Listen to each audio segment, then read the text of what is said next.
So this morning I had asked the Lord, tell me where He wanted me to be. And as I'm flipping open my Bible this morning to allow my boys to read something, a picture of my wife came falling out of my Bible. And it was on Psalms chapter 1. Blessed is the man that walks not in the counsel of the ungodly, nor stands in the way of sinners, nor sits in the seat of the scornful. But his delight is in the law of the Lord, and in his law doth he meditate day and night. And he shall be like a tree planted by the rivers of the water, that bring forth his fruit in his season. His leaf also shall not wither, and whatsoever he shall do, he shall prosper. The ungodly are not so, but they are like the chaff which the wind drives away. Therefore the ungodly shall not stand in judgment, nor sinners in the congregation of the righteous. For the Lord knows the way of the righteous, but the way of the ungodly shall perish. This almost sounds like Lot. 2 Peter chapter 2, starting in verse 4. For if God spared not the angels that sinned, but cast them down to hell, and delivered them into chains of darkness, to be reserved unto judgment, and spared not the old world, but saved Noah, the eighth person, a preacher of righteousness, bringing in the flood upon the world of the ungodly, and turning the city of Sodom and Gomorrah into ashes, condemned them with an overthrow, making them an example unto those that after should live ungodly, and delivered just Lot, vexed with the filthy conversations of the wicked. For that righteous man dwelling among them, in seeing and hearing, vexed his righteous soul from day to day with their unlawful deeds. The Lord knows how to deliver the godly out of temptation, and to reserve the unjust unto the day of judgment, to be punished. Revelation chapter 3 again, verse 10. Because thou hast kept the word of my patience, I will keep thee from the hour of temptation, which shall come upon all the world, to try them that dwell upon the earth. Luke 17, starting in verse 28. Likewise also, as it was in the days of Lot, they did eat, they drank, they built, they sowed, they planted, and they builded. But the same day that Lot went out of Sodom, it rained fire and brimstone from heaven, and destroyed them all. Even thus shall it be in the day when the Son of Man is revealed. In that day he which shall be upon the housetop, and his stuff in the house, let him not come down to take it away.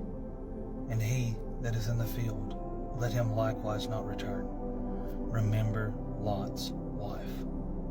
Whosoever shall seek to save his life shall lose it, and whosoever shall lose his life shall preserve it. I tell you, in that night there shall be two men in one bed, one shall be taken, the other one left. Two women shall be grinding together, one shall be taken, the other one left. Two men shall be in the field, one shall be taken, the other one left. Friends, they are not going to be working during the time of tribulation and great tribulation. Their lives will be in complete and utter turmoil. There is no way that this is referring to anything other than the rapture of the church. Luke 21, verse 28. And when these things begin to come to pass, then look up and lift up your head, for your redemption draws nigh. Verse 34.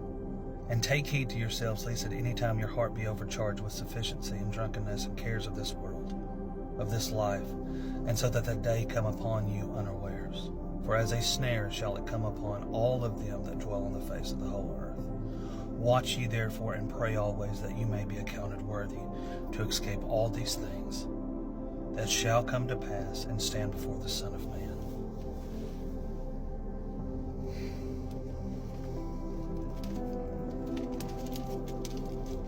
Psalms chapter 2. Why do the heathens rage, and the people imagine a vain thing? The kings of the earth set themselves, and the rulers take counsel together, against the Lord and against his anointed, saying, Let us break their bands asunder and cast away their cords from us. He that sits in heaven shall laugh, the Lord shall have them in derision. Then shall he speak unto them in his wrath, and vex them in his sore displeasure.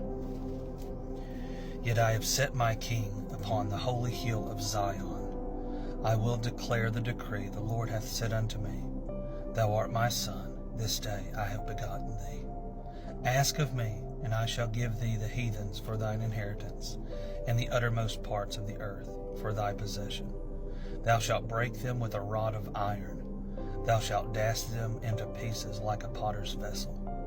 Be wise now, therefore, O ye kings, and be instructed, you judges of the earth. Serve the Lord with fear and rejoice with trembling. Kiss the Son, lest he be angry, and you perish from the way, when his wrath is kindled but a little. Blessed are all they that put their trust in him. Revelation chapter 2, verse 25. This is the church of Thyatira, not the church of Philadelphia, because we are not here during that time.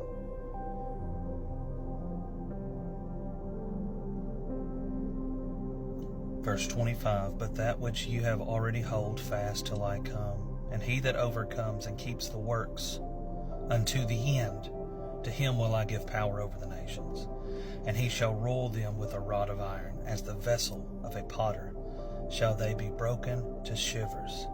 Even as I have received of my Father, I will give him the morning star. He that hath an ear, let him hear what the Spirit saith to the churches. These are the churches that will be still here during that time. There will be massive revival, according to Revelation chapter 7. Revelation 7, 9 through 17. And these will be the ones that will be about the Father's business during that time. Psalms chapter 3. Lord, how are they increased that trouble me? Many are they that rise up against me. Many there be which say of my soul, There is no help for him in God, Selah. But thou, O Lord, art a shield for me, my glory and the lifter up of my head. I cried unto the Lord with my voice, and he heard me out of his holy hill, Selah. I laid me down and slept. I awaked, for the Lord sustained me. I will not be afraid of 10,000s of people that have set themselves against me round about. Arise, O Lord, save me, O my God, for thou hast smitten all mine enemies upon the cheekbone, and thou hast broken the teeth of the ungodly. Salvation belongs unto the Lord. Thy blessing is upon thy people. It says here in verse 4 of Psalms chapter 3, I cried unto the Lord with my voice, and he heard me out of his holy hill, Selah. Revelation chapter 14, verse 1, And I looked, and lo, a Lamb stood on Mount Zion, and with him 144,000, having his Father's name written on their foreheads. And I heard a voice from heaven, as the voice of many waters, and the voice of great thunder. And I heard the voice of harpers harping with their harps. And they sung a new song before the throne, before the four beasts and the elders, and no man could learn that song, but the 144,000, which were redeemed from the earth. Now, I want to make mention of something here. It says that no man can learn this. But at this point in time, we are in our glorified bodies. Who's to say we won't know the song either? Perhaps we won't be the one that sings it, but who's to say that we won't know it? Moving on. Romans 11, 25 and 26 in closing. For I would not, brethren, that you should be ignorant of this mystery, lest you should be wise in your own conceit, that blindness is in part happened to Israel, until the fullness of the Gentiles be come in. That's the rapture of the church. And so all Israel shall be saved, as it is written, There shall come out of Zion the deliverer, and shall turn away ungodliness from Jacob. Verse 27, For this is my covenant unto them, when I shall take away their sins.